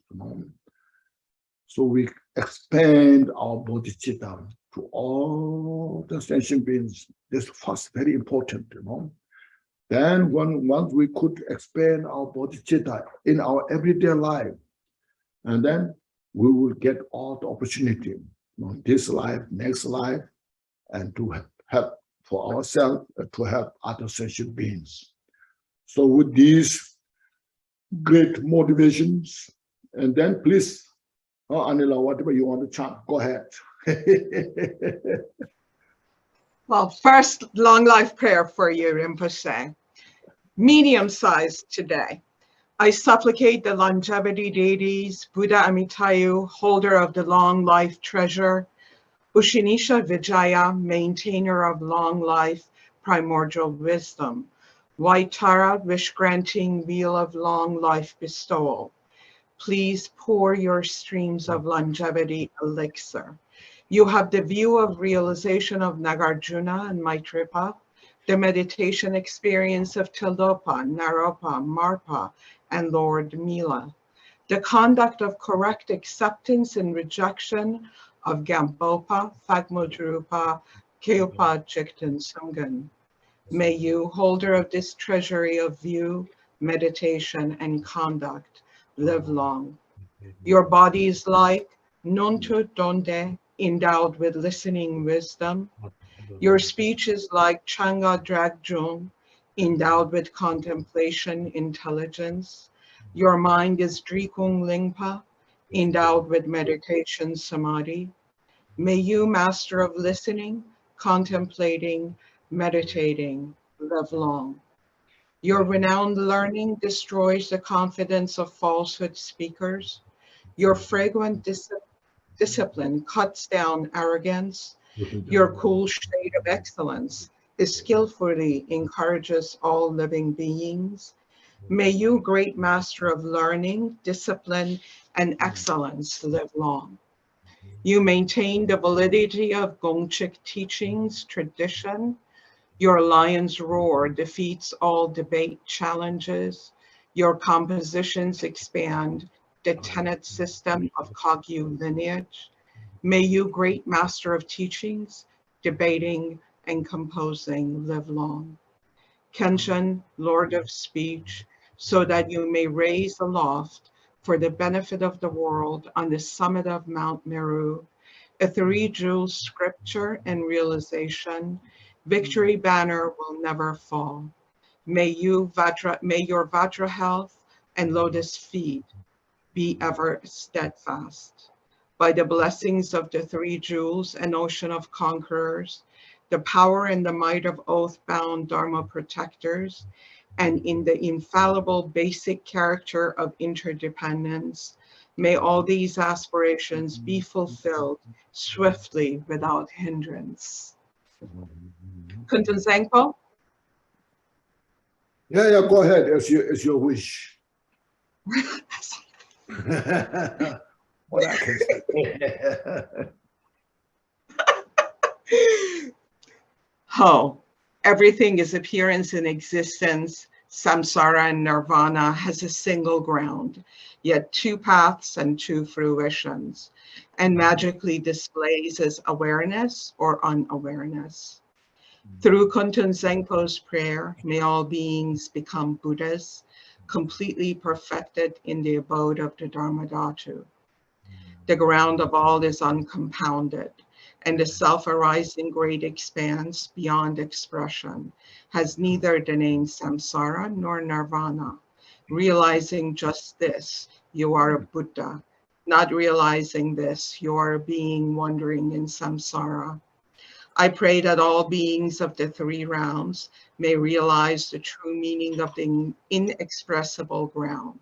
I, Kuntun Zangpo, have realized the truth of this ground, free from cause and condition, which is just this self-arising awareness. It is unstained by the outer expression and inner thought, affirmation and denial, and is not defiled by darkness or unmindfulness. Thus, this self-manifesting display is free from defects. I, Kuntun Zangpo, abide in intrinsic awareness. Even though the three realms were to be destroyed, there is no fear. There is no attachment to the five desirable qualities of sense objects. In self-arising consciousness, free of thought, there is neither solid form nor the five poisons. In the unceasing clarity of awareness, singular in essence, there yet arises the display of the five wisdoms. From the ripening of the five wisdoms, the five original Buddha families emerge, and through the expanse of their wisdom, the 42 peaceful Buddhas appear. Through the rising power of their five wisdoms, the 60 wrathful Garukas manifest. Thus, the ground of awareness is never mistaken. I, Kuntun Zangpo, am the original Buddha. And through this prayer of mine, may all you beings who wander the three realms of samsara realize this self-arising awareness, and may you great wisdom spontaneously increase. My emanations will continuously manifest in billion of unimaginable ways, appearing in the forms to help you beings who can be trained. Through my compassionate prayer, may all of you beings who wander in the three realms of samsara escape from the six life forms. From the beginning, you beings are deluded because you do not recognize the awareness of the ground. Being thus unmindful of what occurs is delusion, the very state of unawareness and the cause of going astray. From this delusive state comes a sudden fainting away, and then a subtle consciousness of wavering fear. From that wavering, there arises a separation of self and the perception of others as enemies. Gradually, the tendency of separation strengthens, and from this, the circle of samsara begins. Then the emotion of five poisons develop. The actions of these emotions are endless. You beings lack awareness because you are unmindful, and this is the basis of your going astray. Through my prayer, may all your beings recognize your intrinsic awareness. Innate unawareness means unmindfulness. Impending unawareness means dualistic thoughts towards self and others. Both kinds of unawarenesses are the basis of delusion of all beings. Through the Kuntun Zangpo prayer, may all you beings wandering in samsara clear away the dark fog of unmindfulness, clear away the clinging thoughts of duality. May you recognize your own intrinsic awareness. Dualistic thought creates doubt. From subtle attachment to this dualistic turn of mind, dualistic tendencies become stronger and thicker. Food, wealth, clothing, home, and friends. The five objects of the senses and your beloved family. All these things cause torment by creating longing and desire. These are the worldly delusions. The activities of grasping and clinging are endless. When the fruition of attachment ripens, you are born as a hungry ghost, tormented by coveting, desiring, miserable, starving, and thirsty. Through the Kuntun Zangpo prayer, may all your delusions and lustful beings who have attachments neither reject longing desire nor accept attachment to desire. Let your consciousness relax in its own natural state. Then your awareness will be able to hold its own. May you achieve the wisdom of perfect discernment. When external objects appear, the subtle consciousness of fear will arise. From this fear, The habit of anger becomes stronger and stronger. Finally, hostility comes, causing violence. When the fruition of this anger ripens, you will suffer in hell by boiling and burning.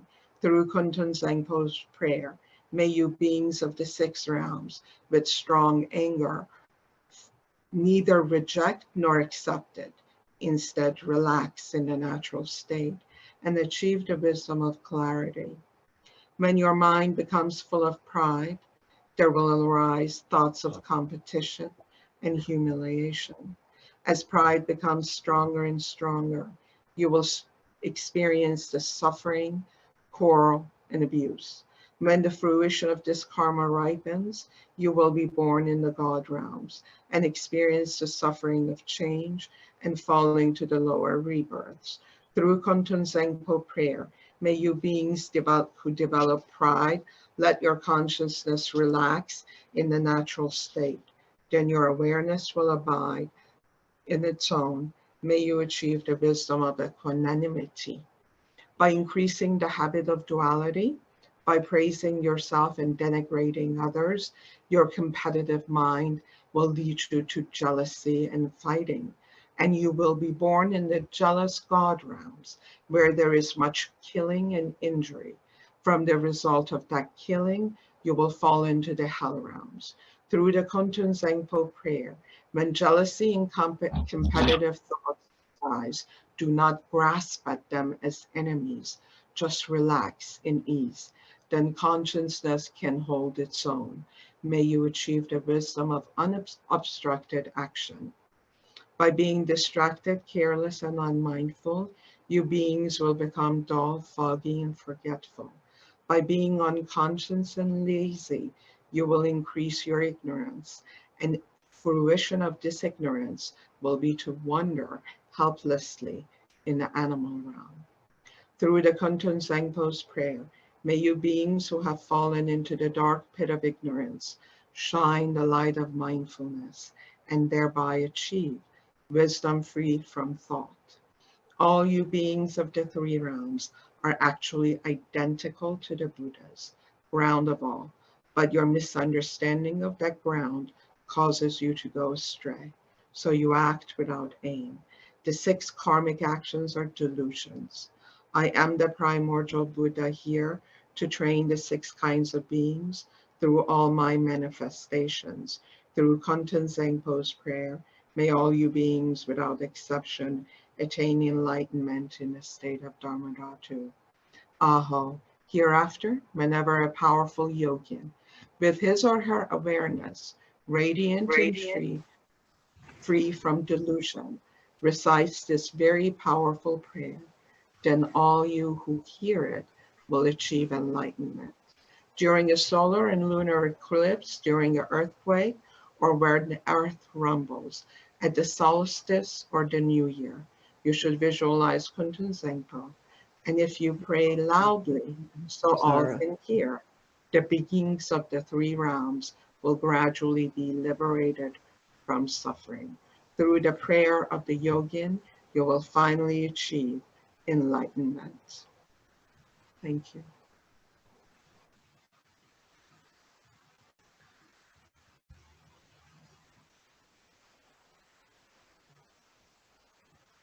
Finished?